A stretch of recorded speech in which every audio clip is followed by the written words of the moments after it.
All right. Well, first of all, I want to thank you, Ela and Carolina, for having organized that webinar. It makes me very happy to be able to present you things which I feel are very important for life and for our existence as human beings.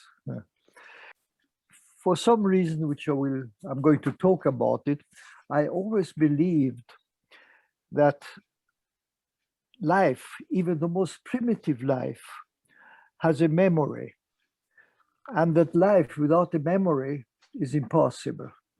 I mean, has been proven actually nowadays that even a cell has a memory, a one-cell organism. I just would like to add that I'm very happy that in the last years, this has been confirmed by science, that there is a memory without a brain. So without memory, life is not possible. The function of memory is to direct the motion of the organism towards desiderata, the shortest way. And the primal desideratum, desire in life, in primitive life, is nourishment.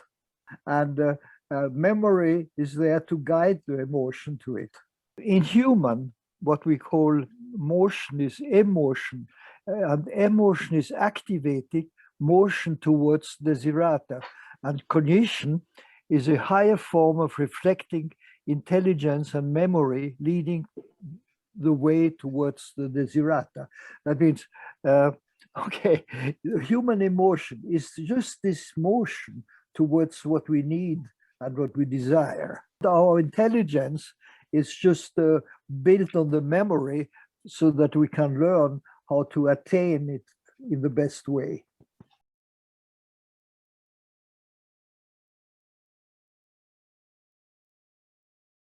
All right, before I continue, I would like to tell you a little bit about why I became very early in life interested about what's happening on Earth, in our society and everything.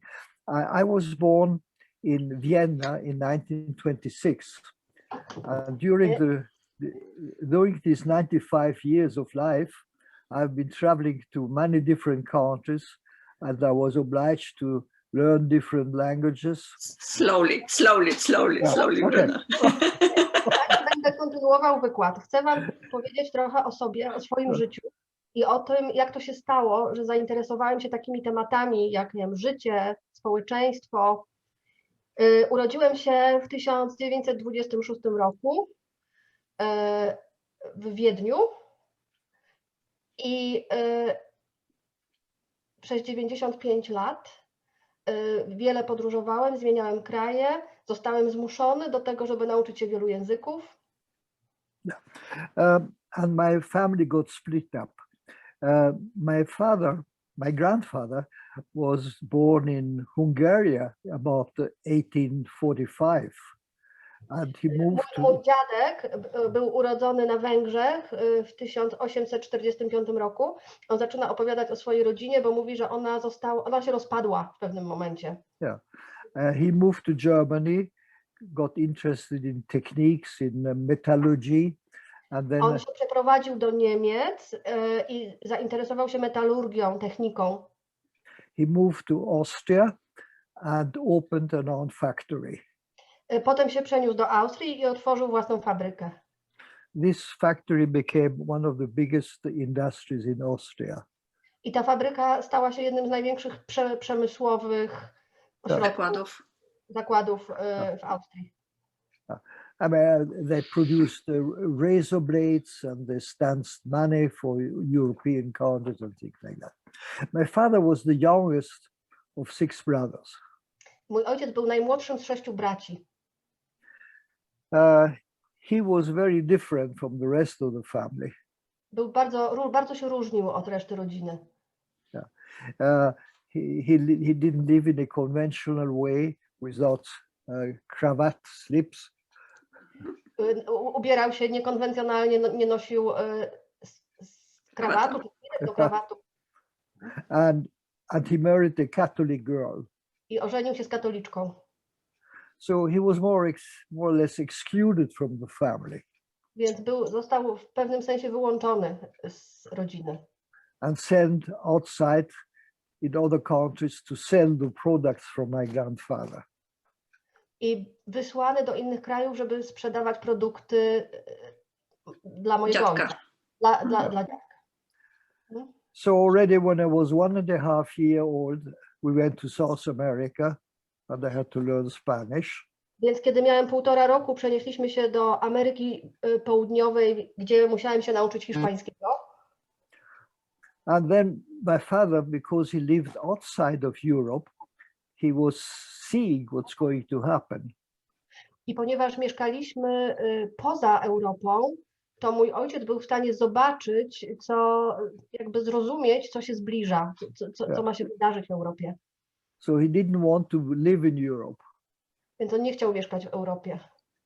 And we moved to Lebanon. Więc się przeprowadziliśmy do Libanu. And there I had to go to school and speak French and English and a little Arabic. I tam poszedłem do szkoły, uczyłem się francuskiego, angielskiego i trochę arabskiego. Yes, and then the war started. I potem wojna się zaczęła. The brother of my mother became an SS officer. Brat mojej matki został oficerem SS. And the sister of my mother, her 2 sons got killed as pilots over Russia. I 2 synów jej siostry zostało zabitych, zginęło, ponieważ byli pilotami samolotów i zginęli nad Rosją. Yeah, and my father's family, they disappeared. I cała rodzina mojego ojca zniknęła. Because it was Jewish family, right, Bruno? Yes. Ponieważ to była żydowska rodzina. Bruno tego nie powiedział wcześniej. I was educated in a Catholic school. A ja byłem uczyłem się w katolickiej szkole. I became first an architect. Na początku zostałem architektem. But I was dreaming during my childhood about the beautiful mountains in Austria. Ale kiedy byłem dzieckiem, marzyłem o pięknych austriackich górach. So I went back to Innsbruck after the war. Więc po wojnie wróciłem do Innsbrucku. And there was a stranger. You were a stranger there? Yes, I mean, I was somebody different than other people. I really didn't feel at home. I tam poczułem, że jestem obcy, że jestem inny niż ludzie wokół. Nie czułem się jak w domu. And then I moved to France for a while. Potem na trochę przeniosłem się do Francji. And then a Swedish architect with whom I've been working in Beirut invited me to Sweden. I wtedy szwedzki architekt, z którym wcześniej pracowałem w Bejrucie, zaprosił mnie do Szwecji. Yeah. I worked in Sweden as an architect. I had my own office. And then I got some... Pracowałem w Szwecji jako architekt, miałem swoją własną firmę. Yeah. Then I got some work. I had a project in Spain. So I moved to Spain in 1965.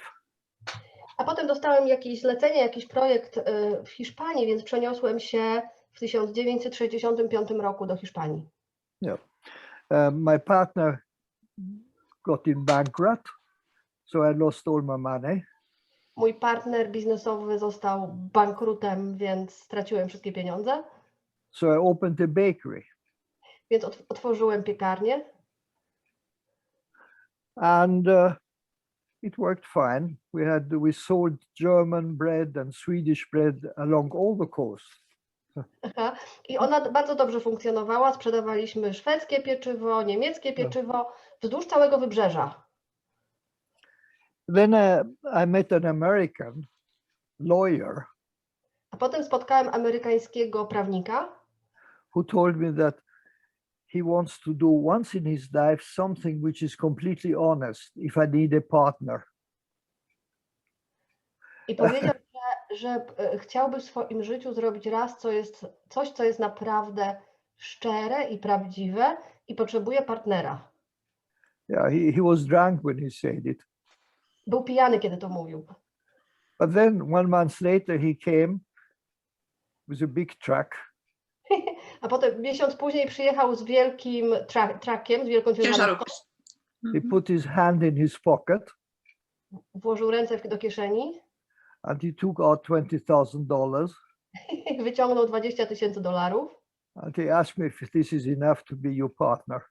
I zapytał, czy to jest wystarczająco dużo na to, żebym mógł zostać jego partnerem. Through him, I met an American psychiatrist.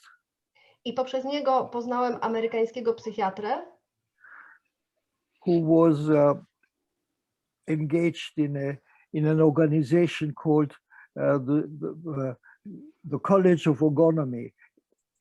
który był zaangażowany w organizację zwaną College Ergonomii. Yeah, it was Reich who had created this college. Reich ufundował, otworzył ten college. Reich and Baker, another psychiatrist. Reich i Baker. Yeah. I got very fascinated by what they had to say, and I went into therapy myself. Bardzo mnie zafascynowało to, co oni mówili, i rozpocząłem własną terapię. And I started at the University of New York to follow some courses. I zacząłem na uniwersytecie w Nowym Jorku różne kursy. Yeah. In 1976, I moved back to Sweden. W 1976 przeniosłem się z powrotem do Szwecji. And I became a student, a 50 years old student at the University of Göteborg. I zostałem 50-letnim studentem Uniwersytetu w Göteborgu. Yeah. I became a psychologist. Zostałem psychologiem. And certified by a psychotherapist by the state of by the government. Yeah. I certyfikowanym psychoterapeutą w Szwecji. Okay, that's the first part. Now I'm going to go a little bit about what happened. Already in the beginning, when I was working as a psychotherapist, by the way, I was working as a psychotherapist already in the States. I started, but before I had a certification. I już w Stanach pracowałem jako psychoterapeuta, jeszcze będąc w Stanach, zanim zostałem certyfikowany później w Szwecji. Yeah, that's another story, but I'll tell you later about it. A to jest inna historia, kiedy indziej wam powiem.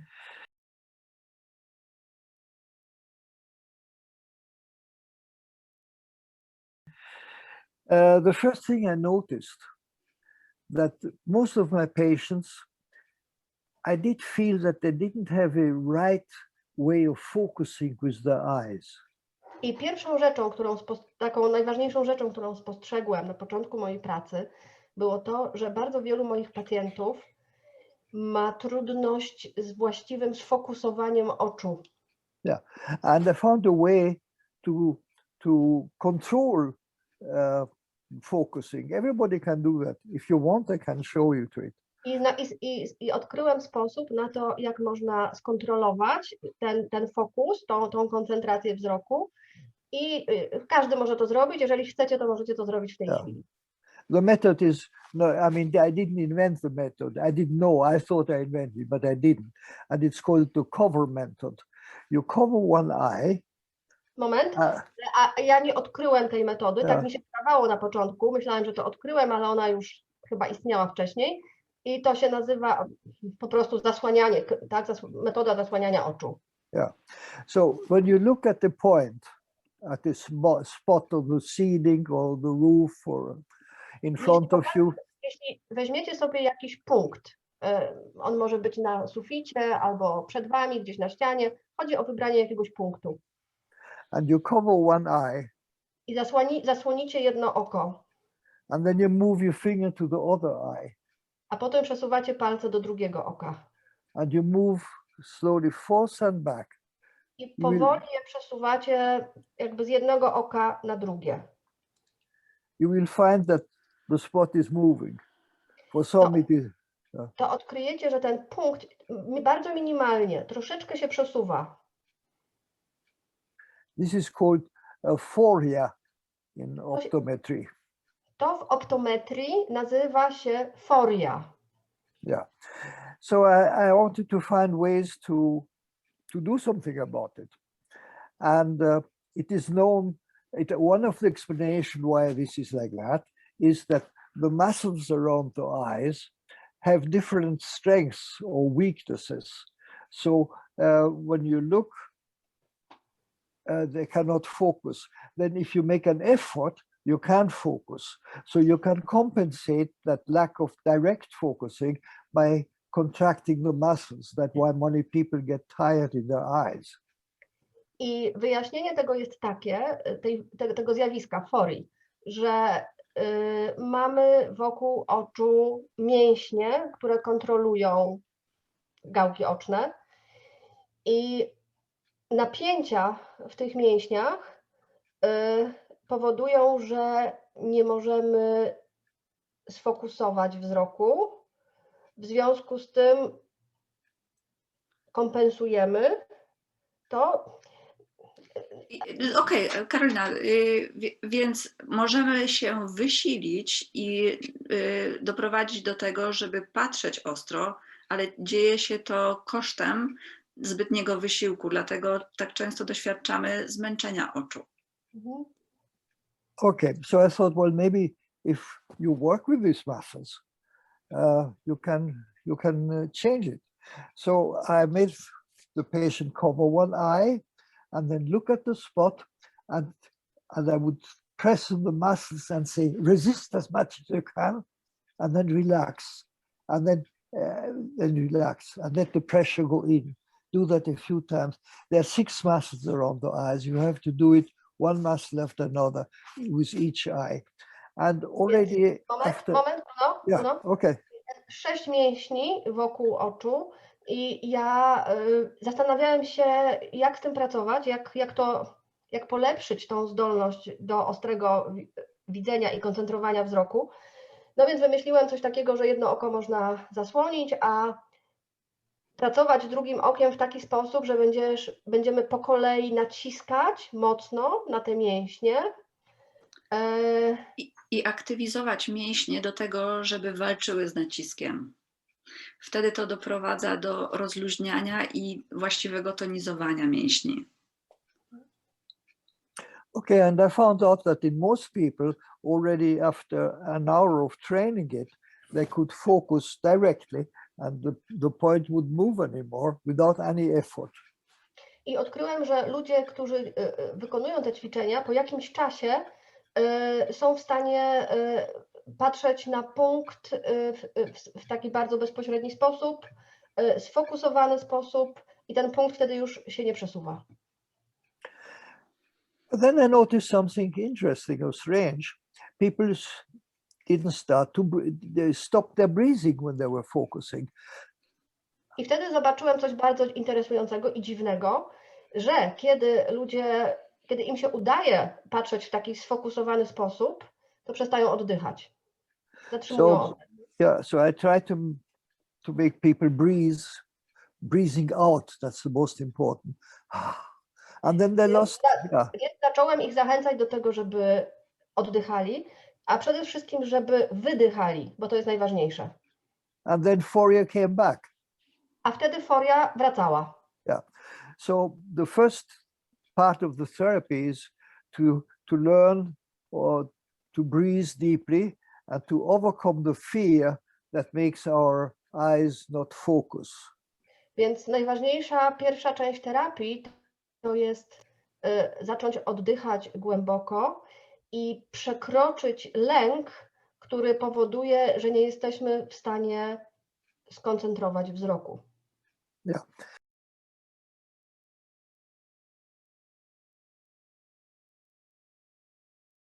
And then I noticed something else very strange. A potem zobaczyłem następną bardzo dziwną rzecz. I had some some people who were more or less psychotic, schizophrenic, and they had a perfect focusing. Zauważyłem, że ludzie psychotyczni, głównie schizofrenicy, mają doskonałą zdolność fokusowania wzroku.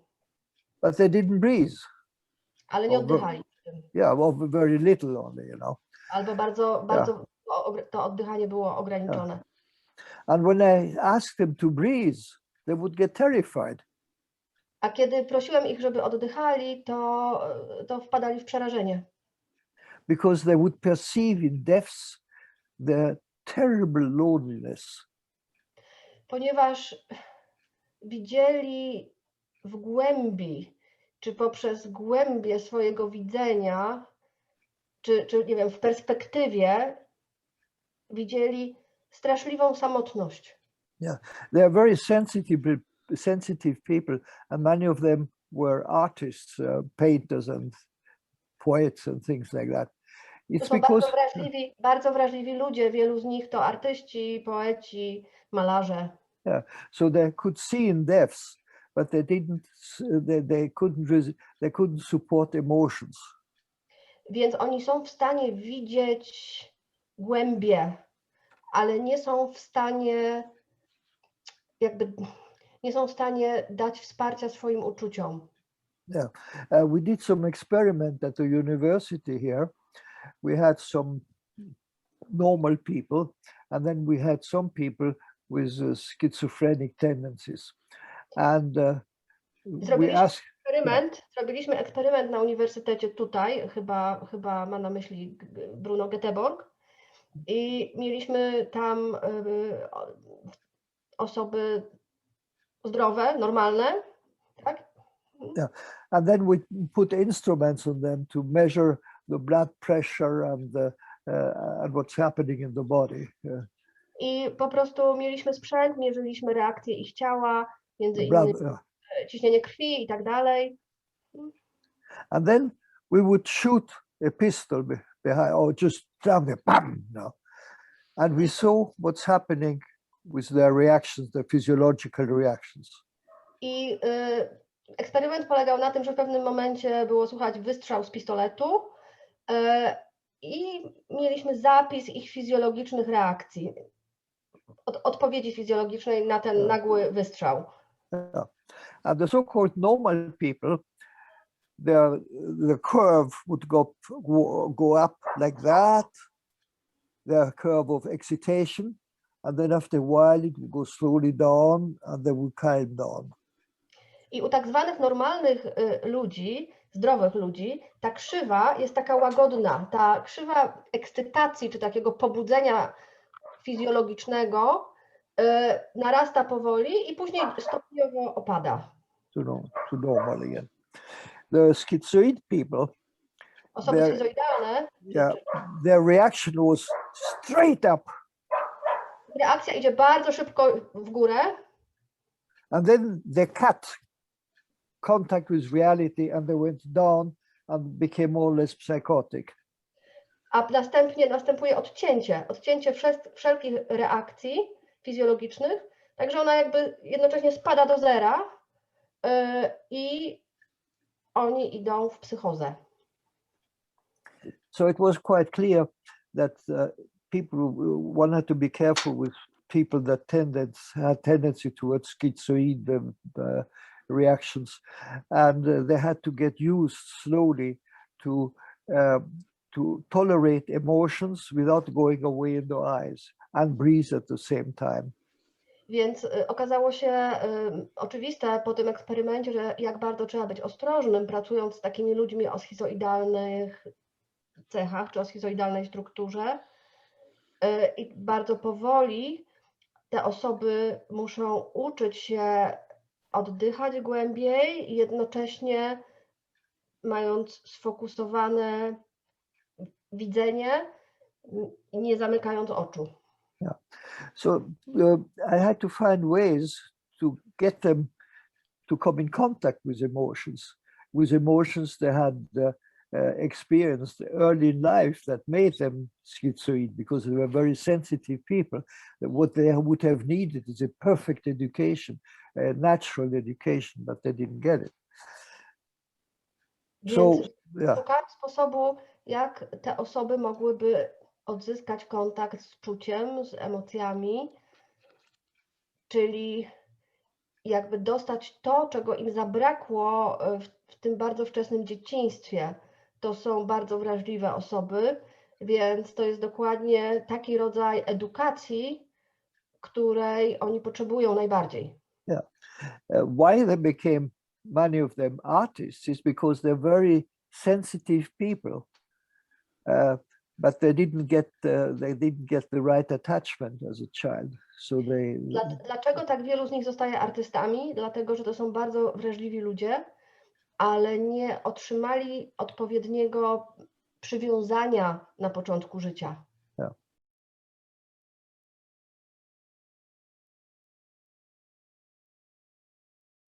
And to come to the emotions, I found another way. I thought, well, if you can see focused and you look at the eyes of the therapist, and the therapist asks you, what do you feel is missing in your life? And people may say, though, well, I always felt that I haven't been seen as a child and people don't see me. Więc jako... As an example. Więc jeśli chodzi o pracę z emocjami, to zwykle, jeżeli jako terapeuta zadaję pytanie ludziom, co czujesz, że brakuje, czego brakuje w twoim życiu, to ludzie zwykle odpowiadają w taki czy w inny sposób, ale odpowiadają to samo, że nie czułem się widziany, nie czułam się widziana przez rodziców czy przez inne bliskie osoby, kiedy byłam dzieckiem. Yeah. So they could look at me without any emotions. Więc mogą patrzeć na mnie bez żadnych uczuć. Yeah. But if they look at me in a blinking way, you see, what you see when you look is that you interpret what you see. The interpretation is based on your experience of life and of the defenses you need, not to react and to feel. So when you look... Moment. Yeah, okay. So, więc to, co widzimy, kiedy patrzymy, jest ukształtowane przez to, jak interpretujemy świat, a ta interpretacja jest ukształtowana, czy jakoś ukształtowana przez nasze obrony, przez obrony przed widzeniem, tak, różnych rzeczy. But when you give short looks, very short looks, just like that, ale kiedy robimy coś takiego, kiedy mrugamy i takie bardzo krótkie spojrzenia jakby rzucamy, oddychając jednocześnie,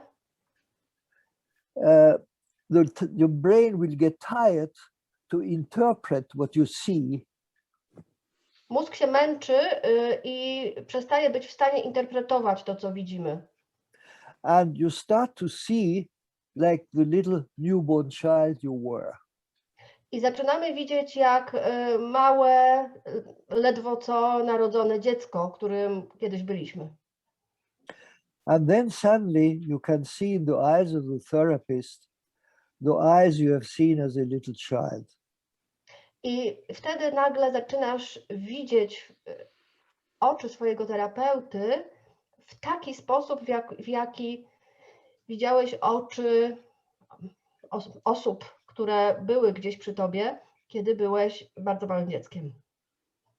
Yeah, and you see first maybe rage. You see something that makes you enraged. I możesz widzieć na początku na przykład wściekłość albo coś, co powoduje, że ty jesteś wściekły, że robisz się wściekły. So I may ask the patient, scream at me. Więc wtedy mogę mówić moim pacjentom, krzycz na mnie. Yeah. And after a very short time, the patient would get terrified. I zwykle po bardzo krótkiej chwili pacjent zaczyna być przerażony. This is what I call the fear of consequences. I to jest to, co nazywam lękiem przed konsekwencjami. Yeah. So imagine a little child doesn't get what it needs from his caretaker, let's say the mother. The mother has. Yeah. Małe dziecko nie dostaje tego, czego potrzebuje od swojego głównego opiekuna, powiedzmy, że od matki. Yeah, even if the caretaker is very nice and is trying to be good, but lacks focusing and real contact. Nawet jeżeli ten opiekun jest miły, dobry i naprawdę stara się dbać o dziecko, to czego brakuje, to sfokusowane widzenie i prawdziwy kontakt. So the child feels that, like a dog. You can't be nice, you can't cheat a dog. Więc dziecko oczywiście to czuje, tak samo jak pies wszystko czuje. Nie możemy oszukać psa. So you can't cheat a little baby too. Więc niemowlęcia też nie jesteśmy w stanie oszukać. So the baby starts to scream, to cry. Więc dziecko zaczyna płakać, zaczyna krzyczeć. And the mother is doing her best and is desperate because she doesn't know what to do. A matka próbuje zrobić wszystko co najlepsze próbuje zrobić, co jest w stanie, ale jest zdesperowana, bo to nie przynosi rezultatów. Yeah. But the mother has the same experience with her mother. Matka ma dokładnie takie samo, miała doświadczenie ze swoją matką. So she may get angry, but she doesn't show it. Więc ją to złości, ale nie pokazuje tego. And the child has to retract binocular vision itself, not to feel the pain and the fear. I dziecko musi wtedy wycofać swoje dobre, dwuoczne widzenie po to, żeby nie czuć bólu i strachu związanego. And in very sensitive children, this can produce some psychic illness later in life. I u bardzo wrażliwych dzieci to może wywołać chorobę psychiczną później w ciągu życia. Yeah. So the first work in therapy is to restore binocular vision, take contact with the therapist's eyes, breathe, and maybe give short looks and encounter the fear, the rage and the fear. Więc początek pracy terapeutycznej polega na nawiązaniu kontaktu wzrokowego z terapeutą, odtworzeniu dwuocznego widzenia, pracy z mruganiem i skonfrontowaniem się z wściekłością i lękiem, który się pojawi w tej relacji. Yeah. By the by, I found many different ways. For instance, when a patient says, I feel guilt because it must have been my fault that my parents were like that with me. I did something wrong, so they couldn't love me. So yeah. I później z biegiem czasu odkryłem wiele różnych sposobów pracy. Na przykład bardzo często pacjenci mówią o tym, że czują się winni, o takim uczuciu, że to ze mną musi być coś nie tak, to musi być moja wina, jeśli rodzice mnie nie kochali. Yeah. So there are many different ways. I cannot go through all of it, but one very interesting is to make the patient say to the therapist, it's not my fault. I oczywiście tych sposobów pracy jest wiele, ale nie jestem w stanie o nich w tej chwili wszystkich powiedzieć. Ten jeden przykład polega na tym, że pacjent mówi wtedy do terapeuty, to nie moja wina. And then something strange happens. I wtedy zwykle coś dziwnego się dzieje. The patient is not able to keep his eyes open anymore. Pacjent nie jest w stanie utrzymać otwartych oczu już dłużej. And he would feel fear. I zwykle pojawia się lęk, wtedy będzie czuł lęk. So I explained to the patient, if it's not your fault, I wtedy if it, tłumaczę yeah, pacjentowi. well, first I say, if it's your fault, you know, there's hope in it. I wtedy mówię pacjentowi coś takiego, jeśli to jest twoja wina, So to jest nadzieja w tym. yeah, you can be a very nice little girl or little boy. Możesz być bardzo miłym chłopcem, bardzo miłą dziewczynką, Be obedient, posłusznym yeah, and maybe they're going to love you. i może w końcu cię pokochają. But if it's not your fault, Ale jeśli to nie jest twoja wina, it's their fault, to znaczy, że to jest ich wina. and that's hopeless. I wtedy to jest beznadziejne. So the patient has slowly to confront this fear and to find out that he's afraid of something that doesn't exist anymore.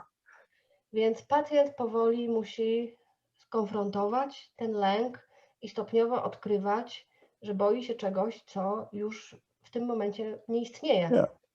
It's really a cognitive behavioral method, Tak but naprawdę jest to poznawczo-behawioralna metoda, not at the surface, ale nie na powierzchni, but deep in depths.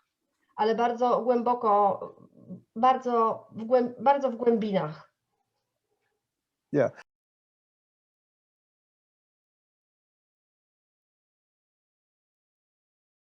Well, these are the principles of this therapy. Then there are many things that happens which has to do with the body. Now, if somebody has binocular vision, To są główne zasady tej terapii. Ta terapia bardzo jest związana z ciałem, z pracą z ciałem. I jeśli ktoś ma dwuoczne widzenie and he starts to feel fear, i zaczyna czuć lęk, the body tries to control the fear by tensions of the muscle, for example, in the neck. Ciało próbuje skontrolować ten lęk poprzez napinanie mięśni w karku. Yeah. So the therapeutic method is to press the muscles in the neck very hard and to ask the patient to resist to it as much as he can and Więc look metoda terapeutyczna jest taka, żeby nacisnąć bardzo mocno te mięśnie i powiedzieć pacjentowi, żeby próbował przeciwstawiać się temu naciskowi bardzo mocno and look into the eyes of the therapist i patrzył w oczy terapeucie and feel his character of having a hard neck, which is a character type. I czuć jakby tą cechę charakteru, jaką jest sztywny kark. Yeah. Żeby... It's called stubborn in English. Tak, można powiedzieć, że chodzi o bycie upartym. Yeah, and then you maintain the pressure in these muscles and you ask the patient slowly to give after the pressure so that the pressure and the pain goes into the muscles and to look at you. I cały czas w kontakcie wzrokowym. Najpierw naciskamy, on się ma przeciwstawiać i czuć tą... Swój upór. Upór, tak, swój upór.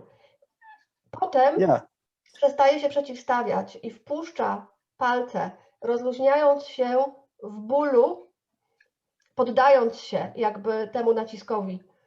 Yeah, and then the patient feels his fear of being without defenses. That's why he's stubborn.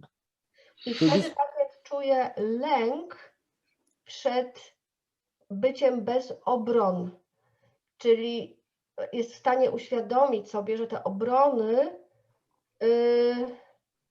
są... Że potrzebuje tej upartości po to, żeby nie zostać bezbronnym. Yeah. It's a character analysis and a work with the character in a physiological body way. To jest analiza charakteru i jest to praca z charakterem na poziomie fizjologicznym, na fizjologicznym poziomie ciała. You can do that with other muscles in the face. For instance, these muscles have to do with rage. Możemy to robić ze wszystkimi mięśniami w ciele. Te mięśnie na przykład związane są z wściekłością. And when you press these muscles very hard, and you ask naciskamy na te mięśnie bardzo mocno the patients to scream at you, he i will prosimy come out. pacjenta, żeby krzyczał na nas, Yeah, he will scream at you and feel the rage. będzie krzyczał na ciebie i będzie czuł swoją wściekłość. Yeah, and you ask him maybe to kick with his feet and to throw with his fist on the mattress. I jak poprosimy go, żeby kopał w materac i uderzał pięściami w materac, Yeah, you engage the whole body in this emotion. to wtedy będzie w stanie zaangażować całe swoje ciało w tą emocję. Yeah. And then the same thing, you press and you ask the patient to relax. I wtedy robimy to samo, naciskamy i prosimy pacjenta, żeby rozluźnił te mięśnie. And then he will feel the fear of consequences of what he has been doing. I wtedy poczuje lęk przed konsekwencjami tego, co zrobił przed chwilą. Yeah. That's why you see some people, they have very developed muscles here because they're constantly rigid, these muscles. I'm thinking especially about a Swedish politician, which is died for many years ago, who had such muscles like that. I dlatego widzimy niektórych ludzi, jak mają bardzo rozwinięte te mięśnie, bardzo sztywne te mięśnie. Był jakiś taki polityk w Szwecji, który miał tutaj szczególnie mocno rozwinięte mięśnie. Yeah. I don't want to say his name, but he was killed by somebody. Oh. But he what? Ktoś go zabił, także nie chcę mówić po nazwisku. Nazwiska, ale ktoś go zabił. Oh, hate creates hate, you know. Nienawiść tworzy nienawiść. Nienawiść prowadzi do nienawiści. Yeah. Well, these are the principles. They go down in the body. You have to dissolve the muscles that keeps you from breathing and confront the fear. To są główne zasady i one tak możemy w ten sposób schodzić stopniowo coraz niżej. Na przykład potrzebujemy rozpuścić blokady w mięśniach tutaj w klatce piersiowej, żeby uwolnić oddychanie.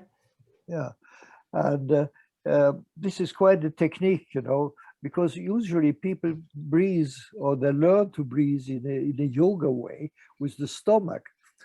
And to jest taka technika.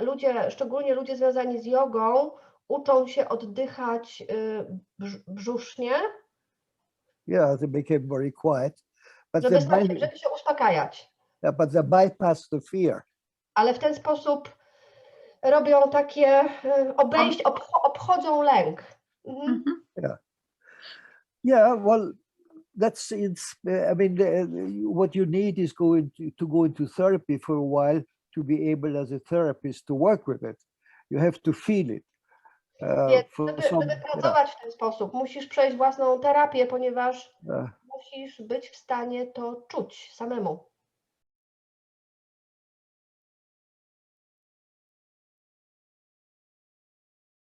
I would like to tell you that this has a great influence on disease, on certain diseases. I chcę wam powiedzieć, że to ma ogromny wpływ na niektóre choroby. I had a project going on in 1985 at a Swedish hospital, university hospital. We had people with asthma, and one of the leader of the asthma department at the hospital, he had asthma himself. So he came into therapy with me and his asthma disappeared. I taki projekt miałem kiedyś w Szwecji. W 85. 80 czy 95. Ela? Yeah. Wydaje mi się, że 85. 85. Yeah. I to były badania dotyczące pracy z astmą. I jedna z osób zaangażowanych w ten projekt to był lekarz bodajże, też chorował na astmę. I on przyszedł na terapię do mnie. I wyleczył się z astmy. Yeah. We were very successful with a few patients, but nobody was interested. Z paroma pacjentami odnieśliśmy duży sukces, ale nikogo to nie zainteresowało. So the physician I worked with, who is a professor today, I have his permission even to give his name. He's still working as asthma specialist. He tried to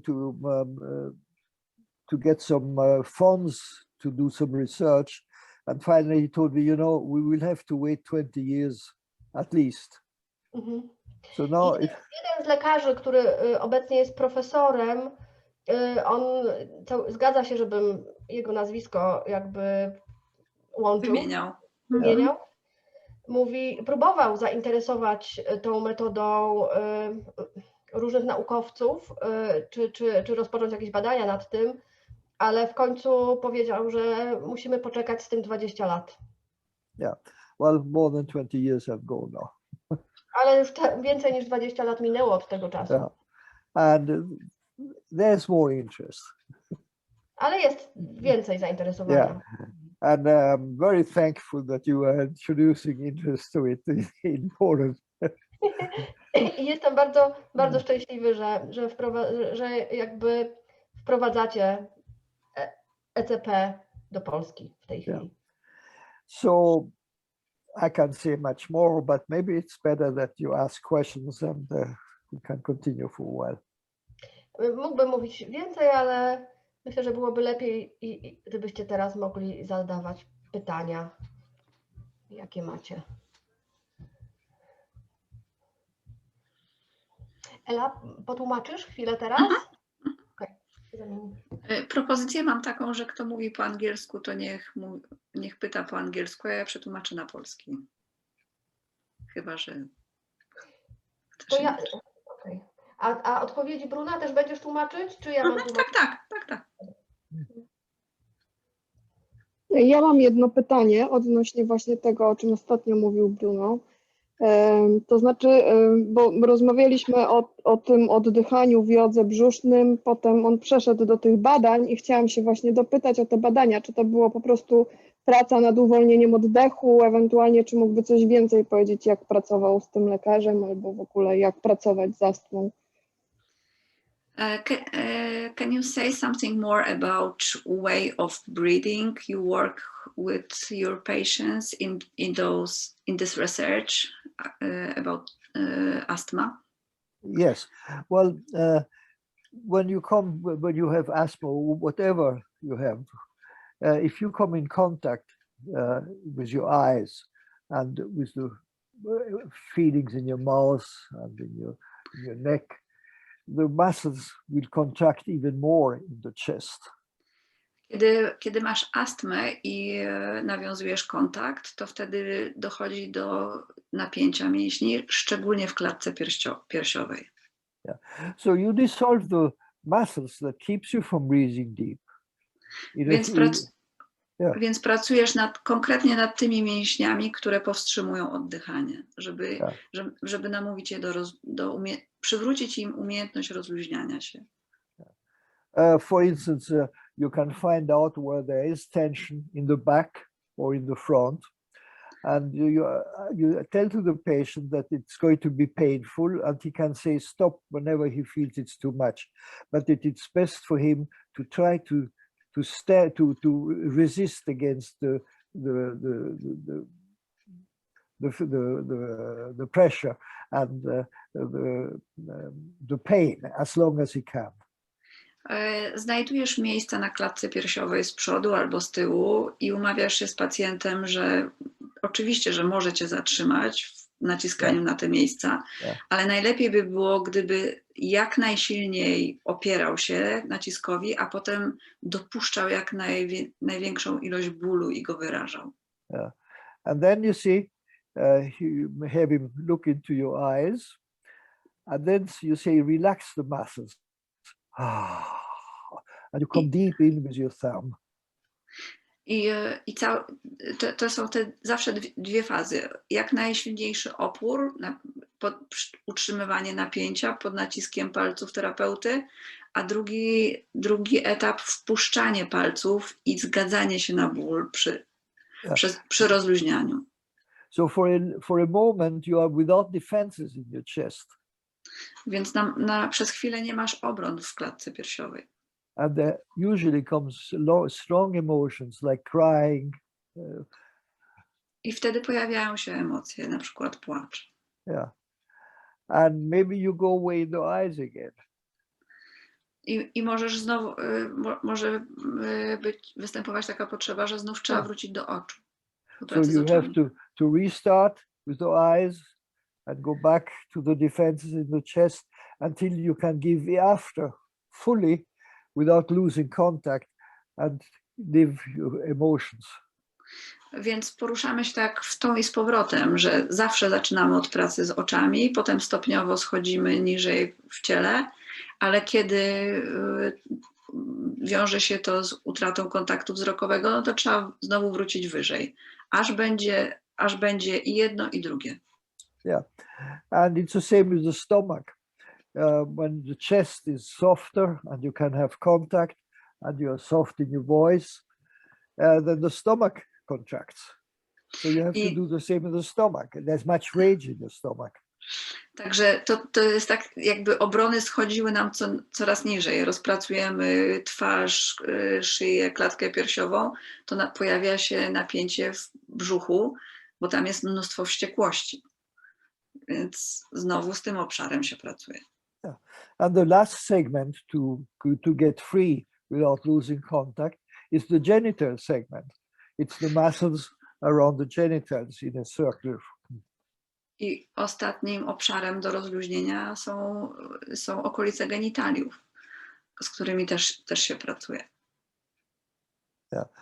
One thing that makes therapy a little easier is that when you loosen up the defenses in the eyes or in the head, and the energy becomes too big so that you become dizzy, you can use your legs as a kind of reservoir of energy by kicking hardly when you feel rage, that you really get out your rage with your feet so that it becomes less tense in your head instead. Coś, co ułatwia przechodzenie przez tą terapię, jest używanie nóg.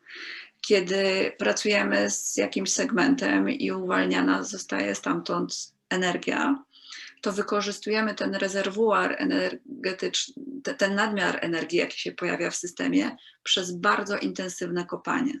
I wtedy to można powiedzieć, jakby ciśnienie energetyczne rosło, to zmniejszamy je przez intensywną pracę nóg.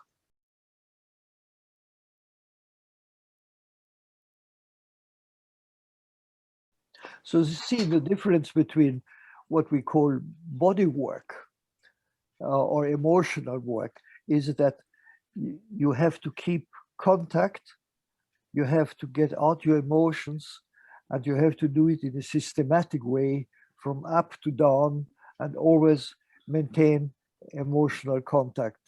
Otherwise, you bypass the fear and that can make you crazy. Czyli ten rodzaj pracy z ciałem, ten rodzaj pracy z emocjami jest bardzo usystematyzowany i idzie się w procedurze od góry do dołu, żeby nie następowało coś takiego, że lęk znajdzie swój bypass, za którym się schowa. Yeah. I cały czas jest kluczowe, czy jest możliwe utrzymywanie kontaktu wzrokowego. Bo kiedy znika kontakt wzrokowy, no to jest po prostu najlepsza obrona. I może nas to doprowadzić do szaleństwa. Tak. Yeah. You see, what happens is that the parenting way of parents of a mother is passed over to the children in a epigenetic way, and there's some research about that. And to, co się dzieje w relacji między matką a dzieckiem, ma swoją historię. To jest epigenetyka. Yeah, and what this epigenetic disturbances is a lack of interaction, of physiological and cerebral interaction in a prenatal and postnatal stage between the child and the mother. And this is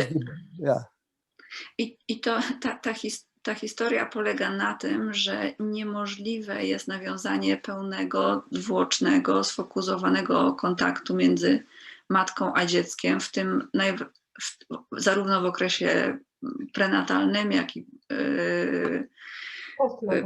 postnatalnym, bo kontakt, sfokusowany kontakt zawiera w sobie również element synchronizacji mózgu między matką a dzieckiem. It's the interaction between heart beating and cerebral movements. Ta interakcja odbywa się poprzez oczy, ale bierze w niej udział aktywność półkul mózgowych i aktywność serca matki. So modern research today knows that the education of the child, or the what we call the interaction between the child and the mother, the attachment, is the thing that creates the basis of psychic unhealth.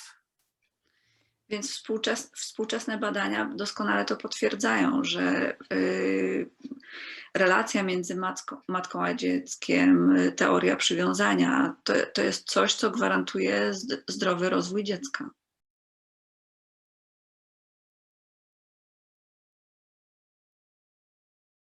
Attachment in the animal world is something quite normal. We don't have to learn it. A przecież w świecie zwierzęcym przywiązanie między matką a potomstwem jest czymś naturalnym i nie trzeba się tego uczyć. But we have to learn it because the disturbances is physiological. A my ludzie, musimy to odzyskać, żeby to się odbywało na poziomie fizjologicznym. And that's why there's so much deficiency in attachment. I to jest powód, dla którego jest tyle zaburzeń na poziomie przywiązania. Yeah, and in our world where mothers have to work and not be able to totally have contact with the child, the reaction is even worse. W naszym świecie, kiedy matki zaczęły pracować i po prostu nie mają wystarczającej ilości kontaktu, to te zaburzenia relacyjne jeszcze się pogarszają. Yeah.